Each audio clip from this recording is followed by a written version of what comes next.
حضرت زید بن ثابت رضی اللہ تعالیٰ عنہ روایت کرتے ہیں کہ رسول اللہ صلی اللہ علیہ وآلہ وسلم کے زمانہ میں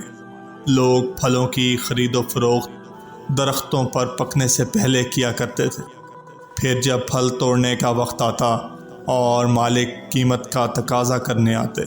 تو خریدار یہ عذر کرنے لگتے، پہلے ہی یہ خراب اور کالا ہو گیا ہے، اس کو بیماری ہو گئی ہے، یہ تو ٹھٹر گیا ہے اور پھل بہت ہی کم آئے ہیں۔ اس طرح مختلف آفتوں کو بیان کر کے مالکوں سے جھگڑتے تاکہ قیمت میں کمی کرا لیں۔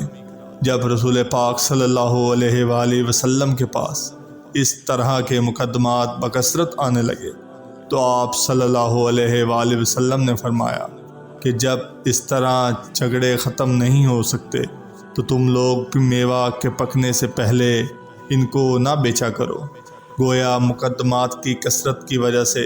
آپ صلی اللہ علیہ وآلہ وسلم نے یہ بطور مشورہ فرمایا تھا۔ خارجہ بن زید بن ثابت رضی اللہ تعالیٰ عنہ نے مجھے خبر دی کہ زید بن ثابت رضی اللہ تعالیٰ عنہ اپنے باغ کے پھل اس وقت تک نہیں بیچتے تھے جب تک ثریا نہ طلوع ہو جاتا اور زردی اور سرخی ظاہر نہ ہو جاتی۔